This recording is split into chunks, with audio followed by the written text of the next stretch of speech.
10-Minute Jazz Lesson Podcast, episode 408.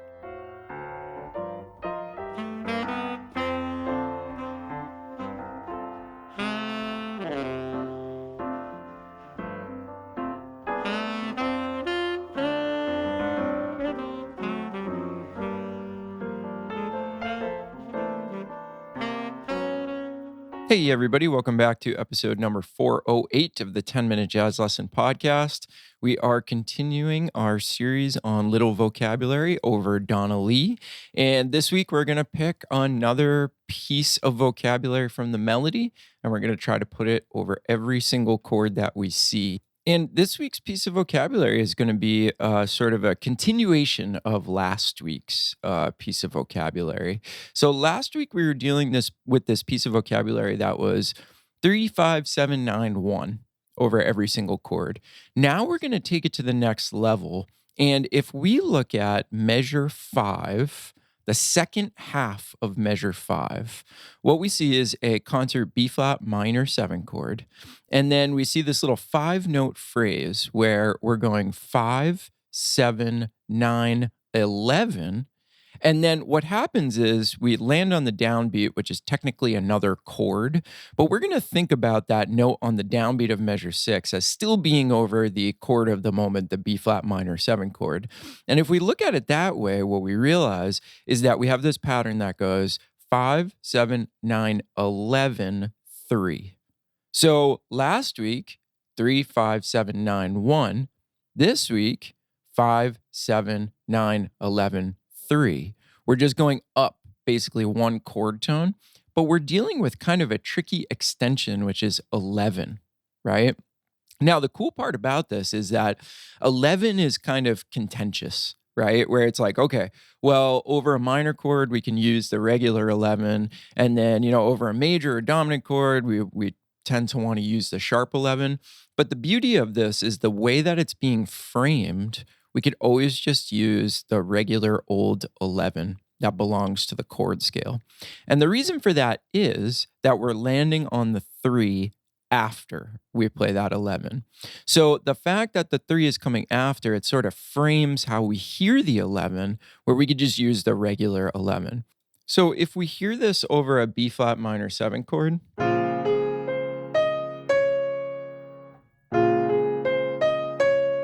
we can hear that it sounds great when we have a minor chord, but now let's test out that theory of being able to use the regular 11, the natural 11, when we do it over a major chord. So let's go to the first chord in the tune, which is A flat major 7, and let's test our idea.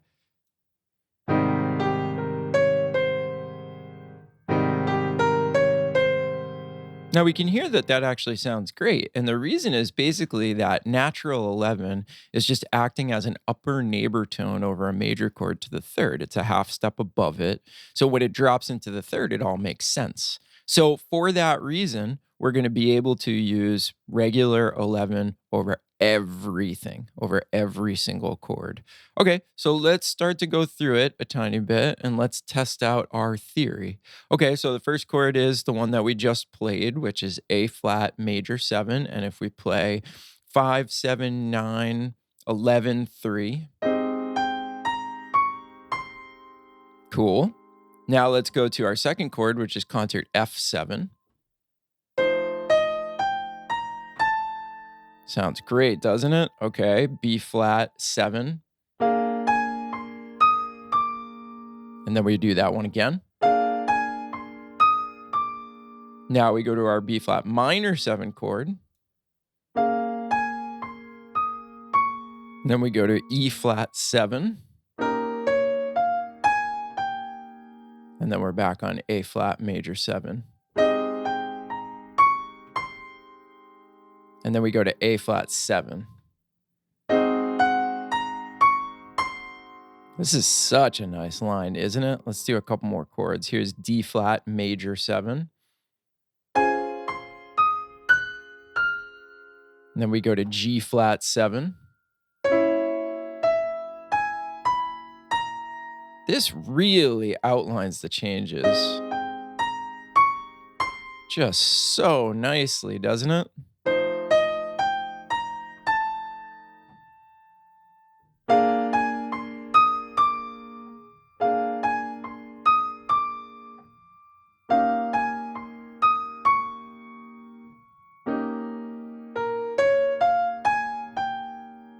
It really has such a melodic quality to it, and I think one of the things that this little piece of vocabulary teaches us in a big way is how to use a note like the 11 over a major chord in a way that sounds really good, right? Because we're always taught, and rightfully so, we're taught that that's kind of like a quote unquote avoid note.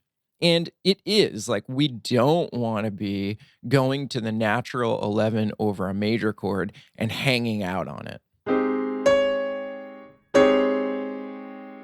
But it's all about how we frame it, right? We could use it as a passing tone and it would sound great. So it's going from the third to the fifth diatonically. Or we could go from the third to the fifth chromatically. And in that context, it sounds absolutely awesome, right? We could use it in an enclosure.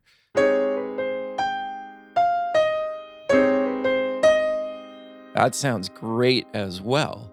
So, by studying a piece of vocabulary like this, we understand, oh, okay, it's not that you just can't use the 11, the natural 11 over a major chord. It's that you have to frame it in the right way. And this framing skill, this way of treating different notes in different ways depending on the context.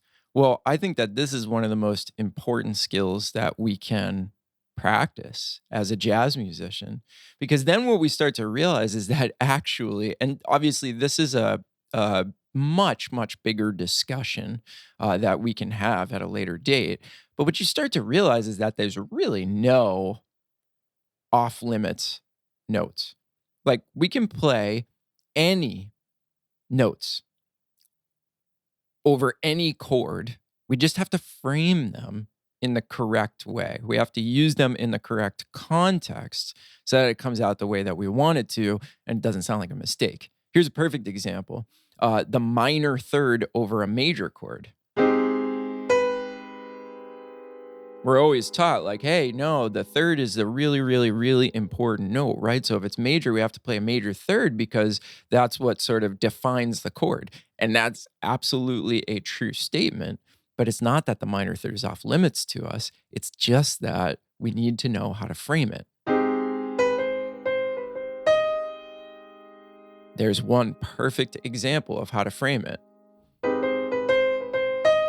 Or again, let's use it in a chromatic way. That's going from the root to the third, and there's a minor third in there.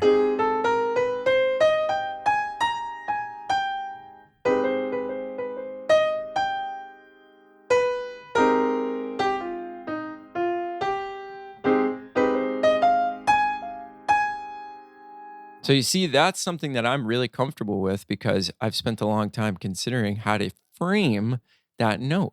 Okay. So I think this is a really, really good example of a way that we can turn one of those don't play the fourth, don't play the fourth, don't play the fourth, don't play the 11 over a major chord. And we can actually find out through action, through some practice that, hey, you know what? Actually, I definitely can use that note. And then it opens up a huge amount of possibilities in terms of the vocabulary you can develop over a tune with a lot of major chords. Okay. So I am going to create a little demo of this little piece of vocabulary over every single chord in Donna Lee. And the Patreon members can use that to start working on it with me.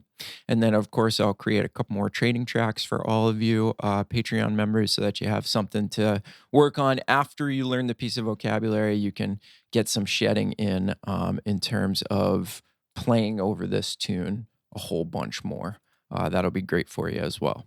Now, if you're new to the show and you're wondering what the heck I'm talking about, we're a listener-supported podcast, and the way that we keep things going here is from your generous support in the form of a very small monthly donation, and in return for that donation, you get a whole bunch of materials from every single episode. So you heard me mention the Etude demo and some trading tracks. Those are all for people who choose to support this show. So if you want to know more about that and get yourself signed up so that you can get all the accompanying materials to this episode and every episode that we've ever done, go to our website, 10minutejazzlesson.com, click on one of the Patreon banners, or you can simply go to patreon.com and search for the 10-Minute Jazz Lesson Podcast. Quick shout out to our new patrons this week. Thanks to James and Mickey. Thank you guys so much for signing up to be supporters of the show. Make sure this thing keeps on rolling. And of course, to everybody over there that's been supporting us for any period of time, really appreciate it. You're the reason why this thing keeps on rolling and has gone 408 episodes at this point. So again, 10minutejazzlesson.com, click on one of the Patreon banners, or patreon.com, search up 10-Minute Jazz Lesson Podcast.